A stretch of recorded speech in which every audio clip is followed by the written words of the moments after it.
All right. Okay.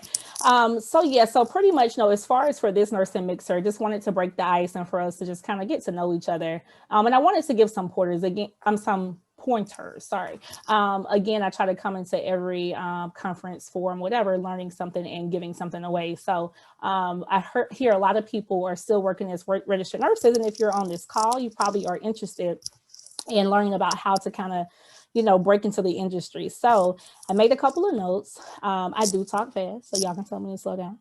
And so what I did was, let's talk about, finding the job that you want, right?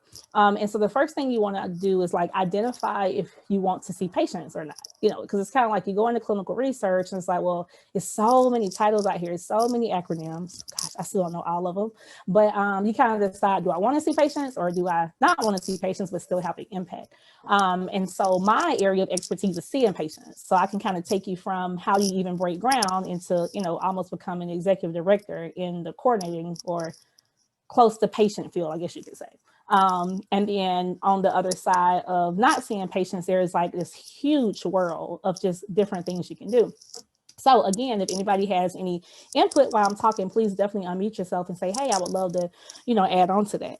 As far as, breaking into as a coordinator, you can start as a research interviewer. So what I wanted to do was, okay, another thing you want to decide before you look for a job is decide if you want flexibility in your schedule, because for some coordinators, they are on call. Whereas some of the non-contact or indirect patient care positions, these are more like 9 to 5s. And you even have like CRAs that tend, I see, to make, excuse me, to make their own schedules, but they also have to account for traveling sometimes, right? And then next, you want to decide if you want to climb the corporate ladder or not. Not everybody wants to become executive leadership. Do I want to become the best coordinator out there and just kind of build my own team? If I see that opportunity there, then hey, that's the route that you want to go. So make sure you have that in mind when you are looking for a job, okay? One thing about coordination, I like to give the pros and cons of things that I know. Again, if you have any input, definitely unmute your mic. But as coordinators, you do tend to have like a glass ceiling. Okay, it doesn't mean that, or a ceiling you kind of hit, and so it doesn't mean that you can't become, you can't get into leadership positions. But there comes a point where you kind of just, peak off and you tend to have to just float in that position for the rest of your career, or you can decide to do something else. Okay. However, coordinators can still become directors and can also, get into management, which essentially is kind of like where I've capped off in my experience working for an institution. So next you want to apply for jobs, right? So you get on these different sites. Of course, I'm going to use Embry as my example because that's where I have experience at. And so you want to, start looking for jobs. Well, once you've kind of identified what you want to do, you need to reach out and have your resume reviewed, okay? Black Women in Clinical Research has the best resume review for this field. It's just hands down. And so you definitely want to get in contact, invest in yourself, guys. I had somebody the other day say, oh, I don't have the money for it right now. And I wasn't trying to be funny, but I was like, did you get a stimmy check? She was like, yes. I'm like, okay, well, you use that, that's your investment. So anyways, so invest in yourself, it's pennies to get this resume review, these interview preps, compared to the amount of money that you can go in and negotiate and the benefits you can negotiate for these jobs, okay?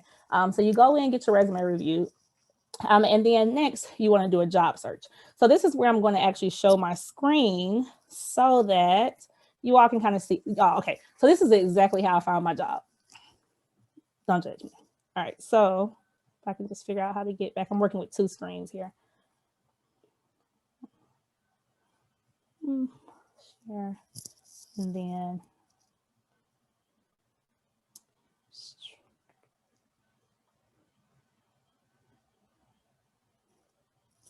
just a second, guys. I'm trying to get over here to my Chrome. Okay, how does this work? Do you all see anything? No. No? Okay. What about now? Yes.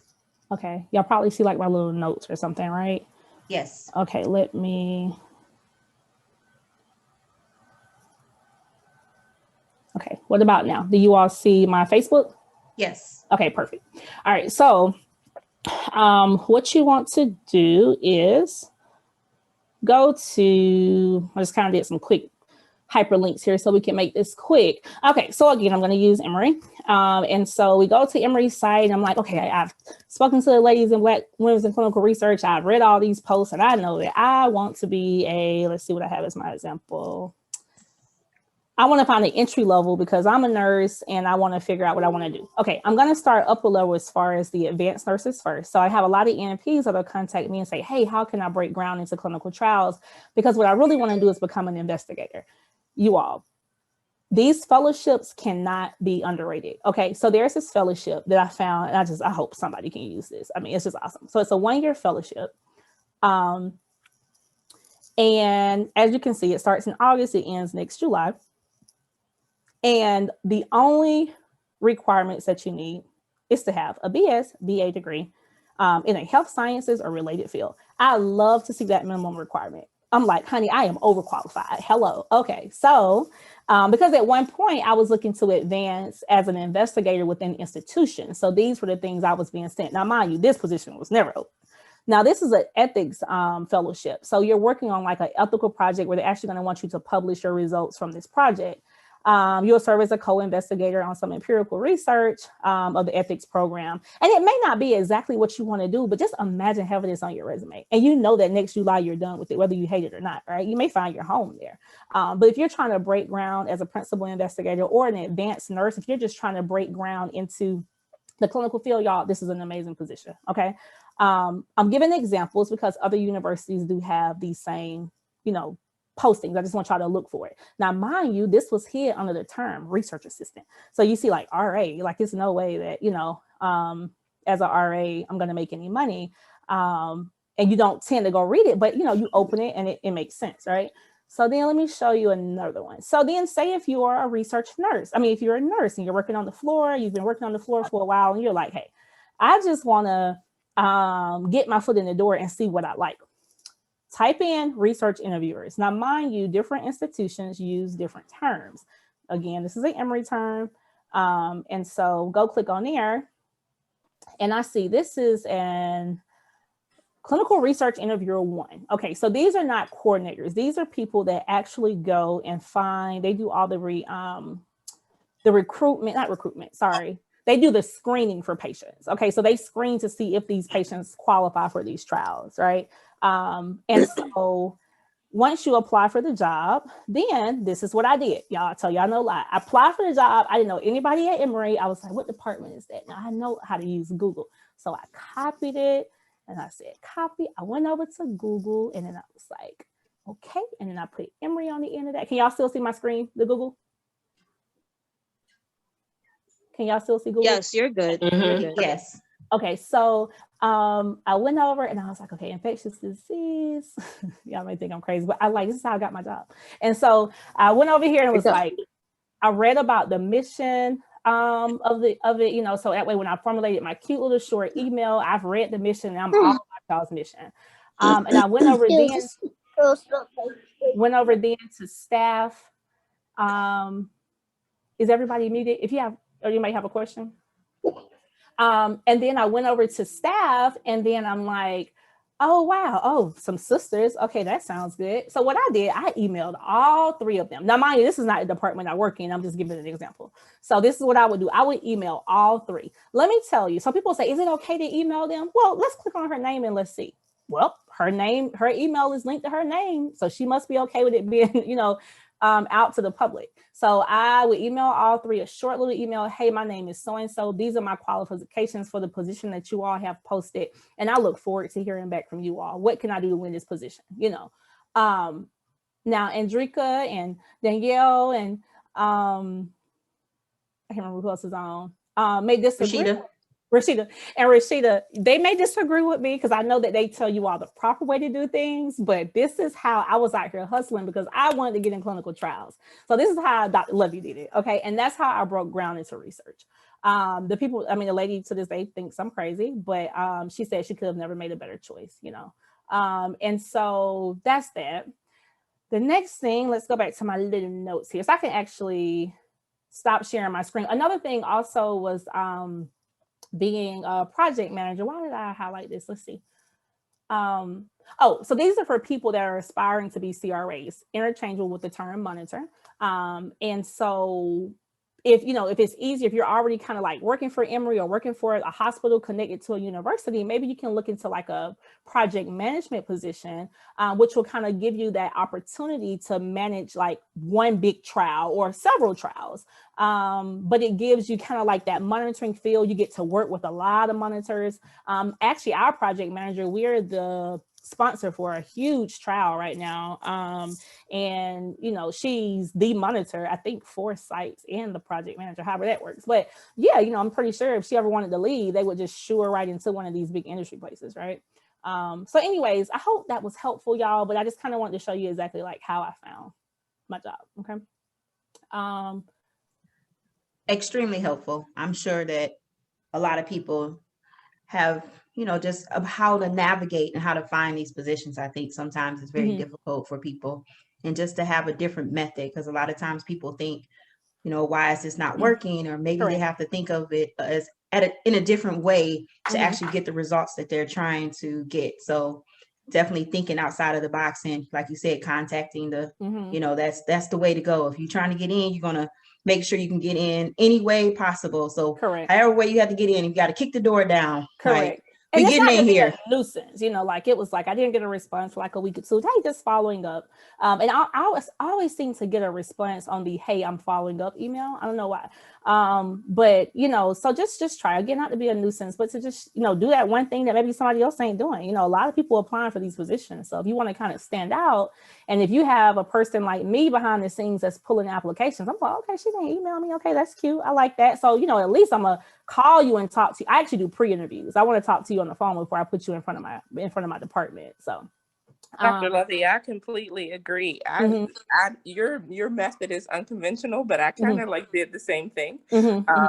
So I was actually pregnant before I applied for my job. I worked at the spine center, and the research nurses would come in all the time. And the one lady pulled me to the side. She was like, I think you would be great in research. And she's like, whenever you're about to come back from maternity leave, just email me. We'll see what we got available.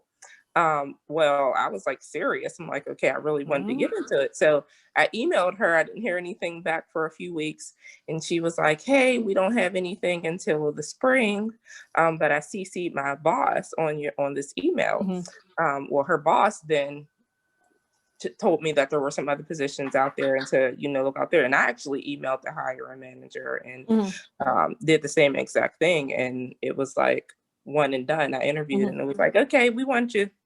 That was it. So I think it's unconventional, but it is like, if you want it, you do got to kind of like break down the door. Find something to stand out, because it's somebody's resume that always look better than you, or it's somebody that's always going to interview better than you. It's just about what you do. I'll never forget that one of my when I interviewed for this particular position that I work now 8 years ago, for it's a weird reason. Now that I know him, I know why he did it. But he called me and he's like, hey, your interview's tomorrow at 12. He was like, you could just wear your scrubs. I know you work over at the hospital, so you don't have to like get all dressed up.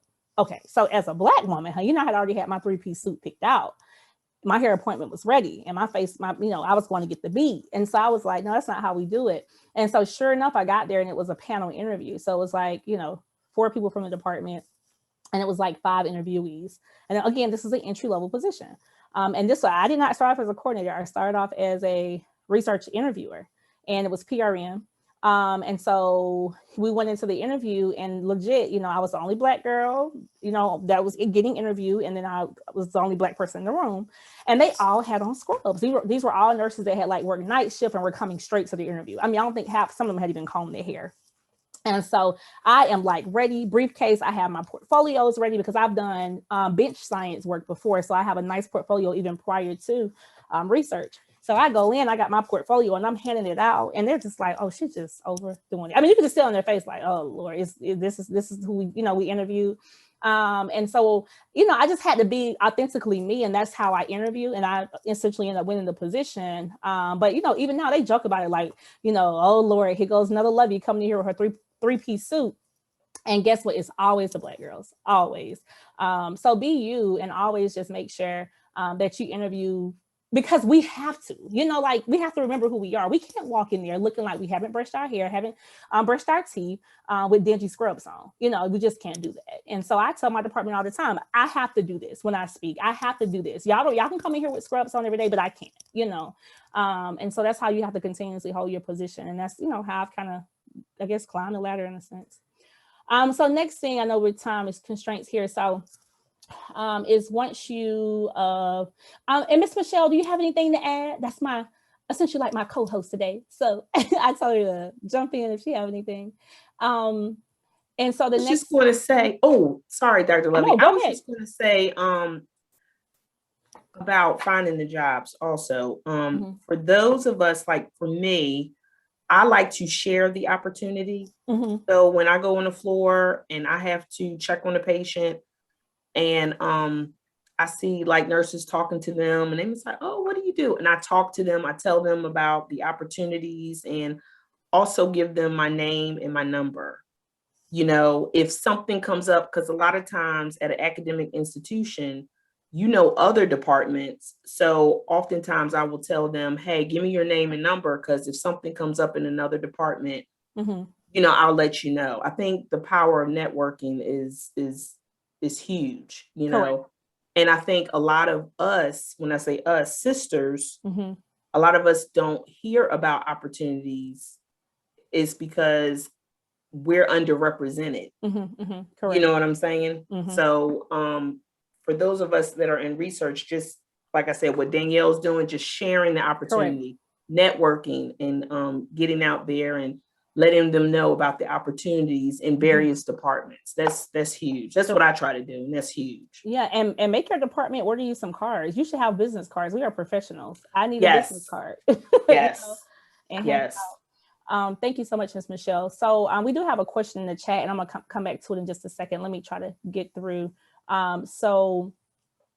talked about applying, and then now let's talk about the interview. So the interview process. So you need to, once you get to the interview, you need to, first of all, do an interview prep through Black Women in Clinical Research. So make sure you purchase the entire packet to have that done.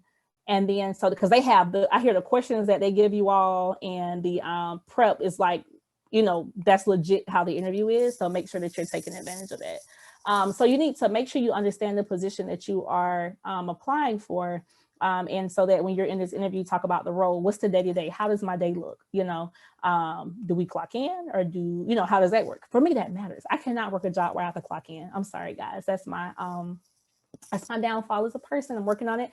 So do you clock in? Do you pay? What's the pay? And then what's the benefits, right? And then also explain the goals, your goals to them. And see if they can aid in your goals. So if you've already identified that one day I want to be a director of research, and you're starting as a clinical research interviewer for whatever company, then let them know, hey, this is my goal. Are you all going to be able to aid in that? It doesn't mean that you won't take the position, and you make sure you tell them that, but you just want to be able to make an informed decision on if, while you're deciding if that's the company you're going to go with. Always let them know that you have other options, not say it, but, kind of like, okay, just, so that I can make an informed decision, as far as my personal goals. So once you're hired, ensure that you are a different person at your annual review. I think this is so important in clinical research, because you cannot be that same research interviewer that applied with no research knowledge, and all these people are pouring into you, and you're the same person 1 year later. Okay. So you have to learn different aspects of the position. Make sure as women of color, we have to make sure that we are doing 100% and 10 times more than anybody else. Okay. I like to shadow other employees. Like we used to have a regulatory specialist. Thank God I shadowed her. I wish she was on tonight. I think I invited her, but she was just amazing, y'all. I mean, it brings me to tears almost when she left, because like, oh my God, but we did not have the funding to hire another person. I personally think that we was kind of scared we were not going to be able to find a person that could compare to her. But yeah, so we now have to do regulatory ourselves. And so we are a very spoiled department. Most coordinators do their own regulatory stuff. And so thank God I shadowed her, and I was able to, build an electronic ISF. I don't know if you all use Florence, but honey, Florence takes, Lord, you go from the old school binders to doing everything you know, virtually now. So, oh, sorry. I think it kicked Michelle out. Sorry, y'all. Can you try to let her back on, Danielle? Someone help me out with that. But Yeah, as soon as she comes, oh yeah, she's okay, coming thank back in. and so yeah, so that's that. Shadow employees to know how to do stuff. Next thing you want to do is get certified. You know, you become a research interviewer, you want to become a coordinator. Within that year, I want to come to my review on my little review paper that you've also had gone through Black Women in Clinical Research to make sure that we've edited that annual review very well. And we're going to make sure we say what's different from who I am now. I'm certified. You know, go through SOCRA, go through these different clinical research professional sites to get your certification in whatever you see your next goal as, okay? And then number 2, you want to present a well-written interview. Again, we're talking about once you're in the position and you're hired, okay? So you want to present this well-written review. And then the other thing is you want to insist that that you get feedback from your supervisor. This is actually personal for me because I had to ask every year I'm not doing that good. You know, I'm like, okay, we go from 1 to 5 at Emory on all the different parts of the annual review. And I'm just like, I want to advance. And I tell you every year that I want to advance. So you giving me just a 4, giving me a 4, that's actually really, really good. 5 is the highest. 5, we don't give 5s out a lot. 5 is like you save people's lives and help our department from 100, some stuff like that. But 4 is really great. So I get these 4s every year, but my director was never like putting anything in the comments. And I'm like, okay, I write this well-written review. I need feedback. And so I had to, again, my department's different, but just make sure that you are requesting feedback from your supervisors. That is important. And it's a red flag if they don't want to give you feedback. Like that means that they're okay with being where you are. They want you to stay where you are, but you want to elevate. So just, you have the right to insist that you get feedback from your higher ups. And don't feel bad about hating your job. Just don't feel bad. I mean, you all are trying to break ground into clinical trials and you're going to get in a position, maybe, I hope not, but you might get in and be like, oh no, this ain't it. Especially for bedside nurses, we're like, oh, since I'm already bedside, coordinator would be great. So just hire me as that because I already have bedside experience. And yeah, it'll be perfect. And I've hired like 5 research nurses. That's why now I don't even hire research nurses anymore because none of them stick. Research nursing as a research nurse coordinator is a different mindset. It takes a different mentality. And it takes a different dedication. You have to love clinical research. I know people that are CRAs that don't really love clinical research. Like, oh my God, this is like my passion, my God-given thing. But there's things that make them stay.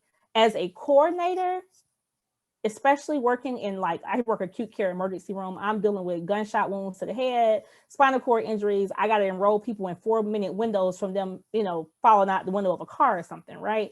And so it's different. It is different to go to the bedside as a regular nurse and say, hey, Mr. John, we got to give you this medication to keep your heart rate up.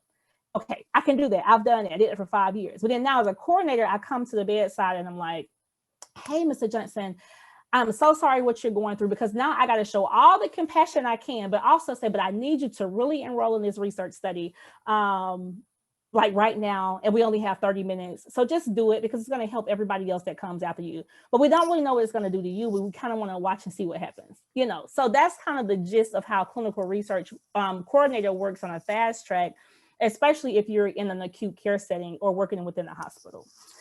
And so that's pretty much that. So, yeah, don't feel bad about hating your job.